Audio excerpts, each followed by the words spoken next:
Hi friends, welcome back to my channel. అందరూ ఎలా ఉన్నారండి? అందరూ బాగున్నారా? నేనైతే చాలా బాగున్నాను. మీ అందరూ కూడా బాగుండాలని ఆ దేవుని కోరుకుంటున్నానండి.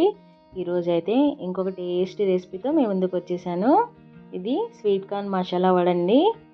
స్వీట్ కార్న్తో ఇలా ఒకసారి మసాలా వడ చేసుకొని చూడండి, చాలా టేస్టీగా ఉంటుంది. వాన చినుకులు పడుతున్నప్పుడు తింటే ఎంతో టేస్టీగా ఉంటుందండి ఈ sweet corn masala vada. Sweet corn అనేది మనకి ఇయర్ అంతా దొరుకుతూనే ఉంటుంది కదండి. చక్కగా చేసేసుకోవచ్చు ఈజీగా. ఒకసారి ప్రాసెస్ అయితే చూసేద్దాం. మరి నేనైతే ఇలా 2 కప్స్ అయితే స్వీట్ కార్న్ అయితే తీసుకున్నానండి. చూడండి, నాకు ఇలా 2 కప్స్ అయింది కదా. దానిలో ఒక 1 కప్ అయితే మెత్తగా పేస్ట్ చేసుకుంటున్నాను. ఒక 1 కప్ అయితే కోర్సుగా పేస్ట్ చేసుకుంటాను. ఇప్పుడు స్మూత్ పేస్ట్లోకి కొంచెం పచ్చిమిర్చి, తర్వాత అల్లం, తర్వాత కొంచెం జీలకర్ర కూడా యాడ్ చేసుకుంటున్నాను. నేను యాడ్ చేసుకొని మెత్తగా పేస్ట్ చేసేసుకుంటానండి. ఇప్పుడు ఇది చెప్పాను కదా, 2 కప్స్లో 1 కప్ అయితే మెత్తగా పేస్ట్ చేసుకోవాలి.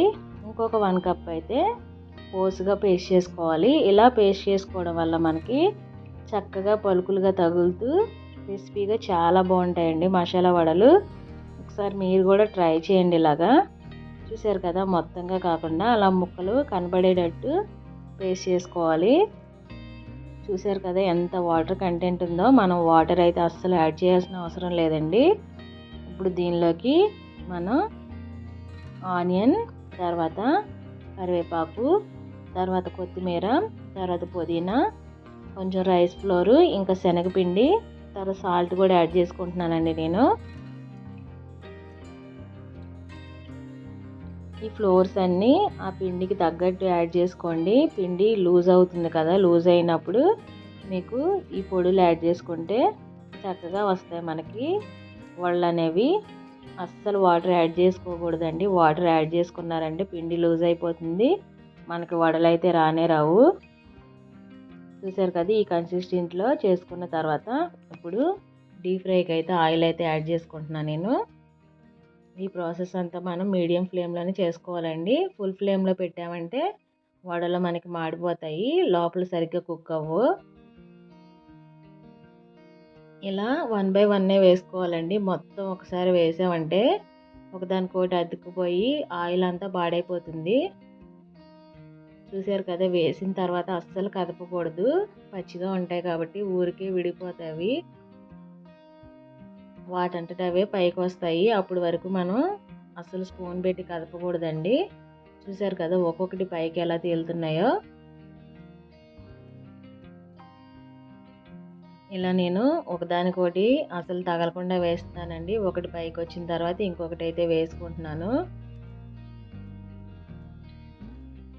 అస్సలు వాటర్ యాడ్ చేసుకోకూడదండి, పిండి లూజ్ అయిపోతుంది యాడ్ చేసుకుంటే కనుక. మనకి ఆ స్వీట్ కార్న్లో ఉన్న వాటరే సరిపోతుంది. కొత్తగా వడలు వేసే వాళ్ళైతే ఇలా టీ స్ట్రైనర్ తీసుకొని వేసుకోండి.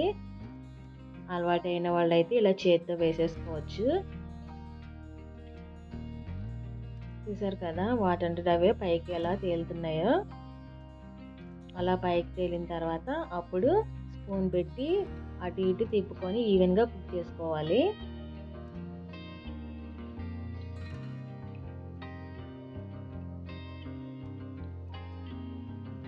చూసారు కదా, 2 పక్కల చక్కగా కుక్ అయ్యేటట్టు కుక్ చేసుకోవాలండి. మీకు బాగా క్రిస్పీగా కావాలంటే రైస్ ఫ్లోర్ ఎక్కువ యాడ్ చేసుకోండి. చక్కగా ఆ వడలకి సరిపడే స్పూన్ తీసుకొని చక్కగా చిన్నగా ఒక్కొక్కటి అలా తిప్పుకుంటే చక్కగా మనకి పర్ఫెక్ట్ షేప్లో ఇలా చక్కగా వేగిపోతాయండి. ఇలా వచ్చినాయి కదా, ఈ కలర్ వచ్చిన తర్వాత మనం తీసేసుకుందాం. ఇలా జల్లీలన్నా ఒకటి తీసుకొని దాంట్లోకి అయితే నేను వేసేసుకుంటున్నాను.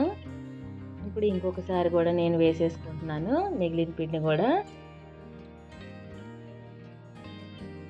చక్కగా ఇలా ఒక్కొక్కటి తగలకుండా వేసుకోవాలండి. తగిలిందంటే మాత్రం మొత్తం విడిపోతాయి, ఆయిల్ మొత్తం వేస్ట్ అయిపోతుంది. పిండి లూజ్ అయినా కానీ మనకి వడ రాదు, ఆయిల్ మొత్తం పాడైపోతుంది. నేను ఫస్ట్ టైం చేసినప్పుడు నాకు అలా అయింది కాబట్టి నేను చెప్తున్నాను అలా. అందుకనే పిండి లూజ్ లేకుండా చక్కగా చేసుకొని చూడండి, ఒక్కొక్కటి వేసుకోండి. అదంటది అవే పైకి వస్తాయి. అసలు స్పూన్తో కలపకుండా అలా డిస్టర్బ్ చేయకుండా మనం అలా వదిలేయాలి. ఇలా కలర్ చక్కగా చూసారా అటు ఇటు వచ్చే వరకు ఇలా మనం వేయించేసుకొని ఒక బౌల్లోకి అయితే తీసేసుకుందాం. ఇప్పుడు నేనైతే ఇలా టమాటా కచప్తో సర్వ్ చేసుకుంటున్నాను చూడండి. పల్లి చట్నీతో కానీ కొబ్బరి చట్నీతో కూడా చాలా టేస్టీగా ఉంటాయండి. కానీ మా పిల్లలు టమాటా కచప్తో తింటారు కాబట్టి నేనైతే టమాటా కచప్తో సర్వ్ చేసుకుంటున్నాను. చూసారు కదా పైన క్రిస్పీగా అక్కడక్కడ మొక్కజొన్న పలుకులు తగులుతూ చాలా టేస్టీగా ఉన్నాయండి. లోపల కూడా చక్కగా కుక్ అయిపోయినాయి. మా బాబు కూడా చాలా ఇష్టంగా తిన్నాడు. వీడియో నచ్చితే ప్లీజ్ లైక్ చేయండి, షేర్ చేయండి, సబ్స్క్రైబ్ చేయండి. Thanks for watching.